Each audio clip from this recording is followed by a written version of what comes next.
never built without pressure.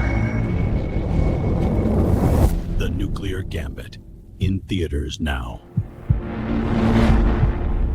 The nuclear genie is out of the bottle and Donald Trump is holding the lamp. For the first time since 1992, America will test its atomic arsenal. 12 B-52 bombers launched in 15 minutes, painting the sky with American power. While Putin brags about radioactive tsunami weapons and Xi races to catch up, Trump just flipped the script. This isn't random timing, it's calculated dominance right before meeting China's leader. For 33 years, we played nice while enemies built doomsday devices. Mr. President, I'm with you. It's time the world remembers why nobody messes with America. Pentagon's orders are clear. The message is clear. What happens next will reshape global power forever. And speaking of power, let me tell you about the healing power that's transformed my life. Dr. Jonathan Otto introduced me to red light therapy. Everything changed. My wife's chronic pain from her diagnosis gone. My energy and recovery better than, guys, half my age. This is the same technology in medical journals showing 300% faster healing, instant pain relief, and even brain regeneration. NASA researched it, FDA cleared it, clinics charge thousands, but Jonathan's panels bring it right to your home. 9 specific wavelengths, hospital-grade components, 0 EMF exposure. Visit myredlight.com and use code NNN for exclusive savings. Make sure you check out their payment options. Very important. So while Trump shows nuclear strength abroad, you can harness healing power at home. myredlight.com, code NNN. Your body will thank you. So this was President Trump on Air Force One on why he posted about renewed nuclear testing right before the Xi meeting. It was a big post on Truth Social that the president made, and now he's reacting.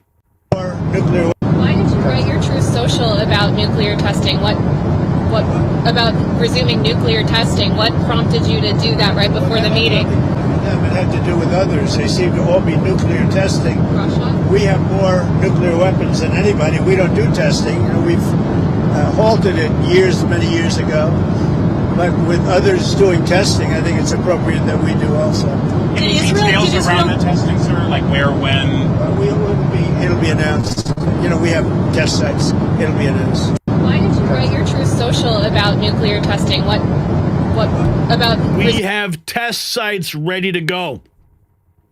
This morning, 12 B-52H Stratofortress bombers blasted off Dyess AFB in a minimum interval takeoff drill for Global Thunder 26. All 12 airborne in just 15 minutes. That's 12 nuclear-capable giants roaring into the sky, ready to rain hell anywhere on Earth. America doesn't flex often, but when she does, the world watches. The B-52, baby. The Stratofortress. When you look up and you see those flying overhead, you better run for cover. Here's more from the president. They seem to be nuclear testing. It had to do with others. They seem to all be nuclear testing. Russia? We have more nuclear weapons than anybody. We don't do testing. We've halted it many years ago. But we're going to start again. Abby Phillip, Red Wave Press, reports, is Trump trying to put a nuclear threat on the table to push Xi into negotiations? Is that really the right strategy here? This is over on CNN. On the nuclear piece of it, is Trump trying to put a threat on the table to push Xi into negotiations? And is this really the kind of ground that we ought to be fighting on? I mean, our nuclear arsenal that could, decimate the entire globe. Is that really the right strategy here? Well, I think it's farcical to suggest that China has the upper hand. Trump is going into this meeting with 2, brand new inked trade deals with South Korea and Japan. These are incredible deals that have within them hundreds of billions of dollars committed to manufacturing here in the United States, an opening of the Japanese market to our cars and our products for the first time in history. So he's going into this meeting knowing that he has made these amazing trade deals on behalf of the American people. And that is what the Chinese are going to be noticing. Now, I wouldn't expect a huge thing to come out of this. I think that both sides want something very limited in the framework they're looking for. Trump wants the soybeans back in the Chinese market. And he also wants the fentanyl to stop coming out of China. He cares deeply about the overdose crisis in America. The Chinese want tariff relief. And I think what we're going to see is... Let me just... On the nuclear piece of it... President Trump ends a 33-year pause, orders immediate nuclear testing over Russia and Chinese moves. India today... of nuclear weapons. But on the other hand, Trump also had a hand to play. He wanted to play the nuclear race card. President Trump ordered the U.S. military to immediately start the testing of nuclear weapons on an equal basis with China and Russia. The order was given minutes before the historic and amazing meeting between U.S. President Donald Trump and Chinese President Xi Jinping in South Korea. It's also a major shift in U.S. policy at a time when tensions are brewing among the nuclear-armed superpowers.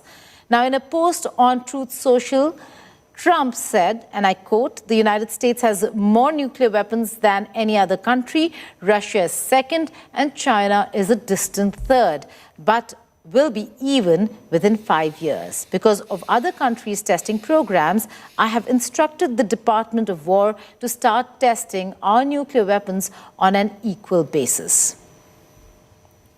It had to do with others. They seem to all be... On an equal basis, leveling the playing field. Russia testing nuclear-powered Burevestnik missile amid the Ukraine war and the Trump peace talks.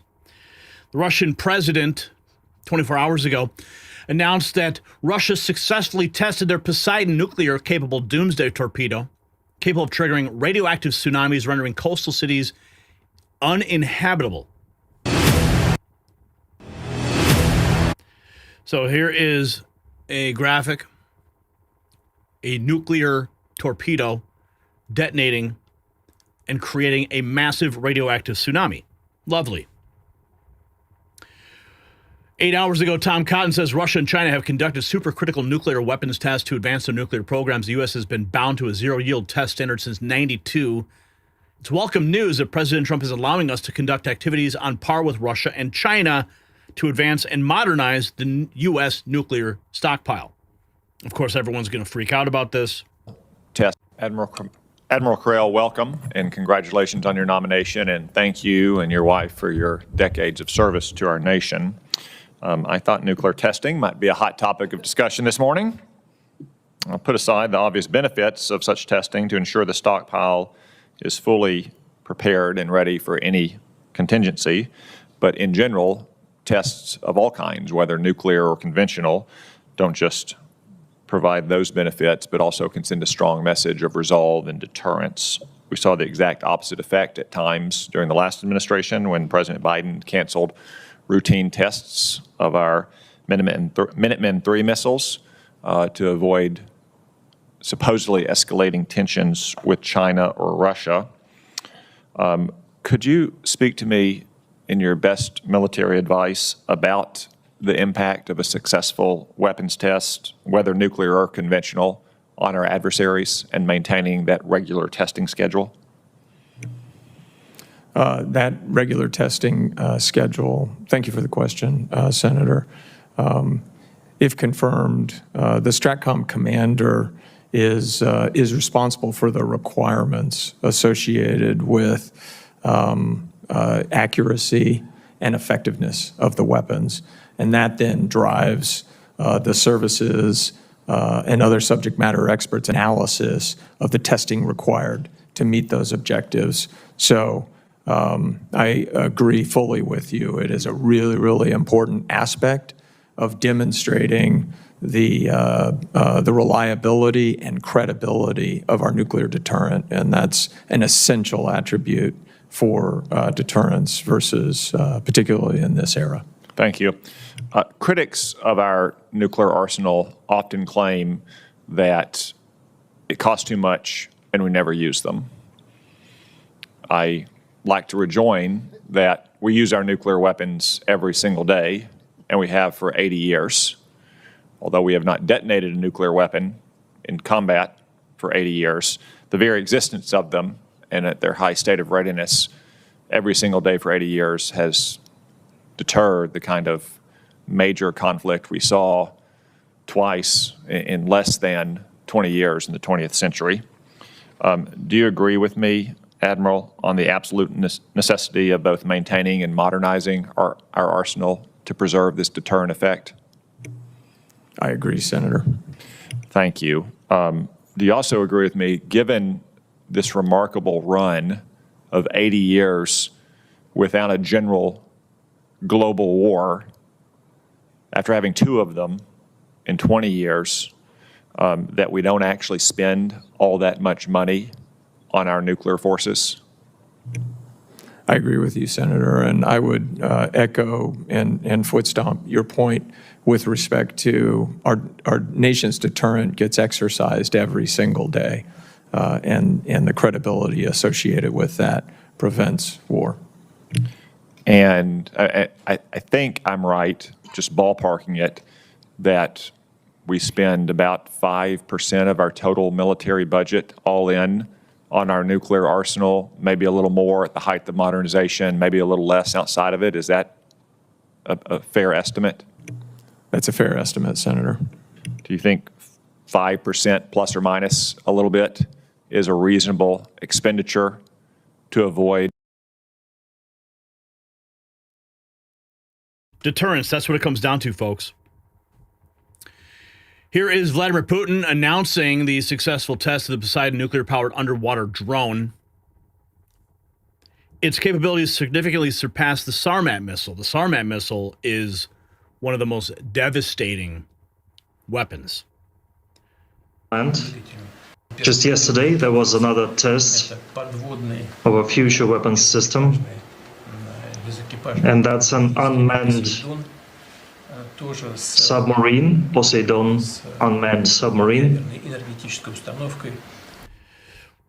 President Trump have instructed Pentagon to immediately begin nuclear tests. Only President Trump would have the balls to fly a B-2 bomber over Putin's head and announcing testing of our nuclear weapons right before the meeting with Xi. Big flexes happening. Remember that moment when Trump met with Putin? That was epic.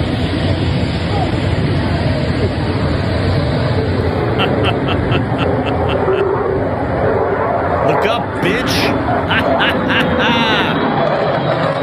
Gotcha, bitch. And Putin peed a little bit in that moment. This is the official post the President of the United States put out. The United States has more nuclear weapons than any other country. This was accomplished, including a complete update and renovation of existing weapons during my first term in office. Because of the tremendous destructive power, I hated to do it, but had no choice. Russia is second, China distant third, but will be even within 5 years. Because of other countries' testing programs, I've instructed the Department of War to start testing our nuclear weapons on an equal basis.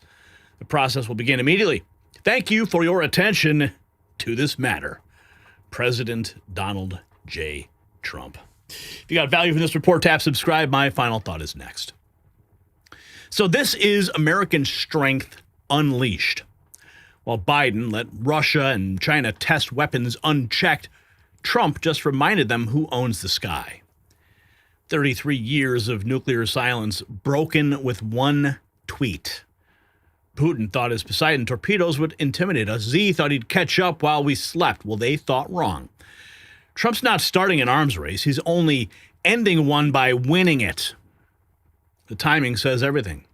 Right before that meeting was Xi. 12 nuclear bombers thundering into formation. That's not diplomacy through weakness. That's negotiation through strength. So here's my question for the comment section. Do you support Trump restarting nuclear testing to match Russia and China? Yes or no? Because peace does come from power, not from bowing.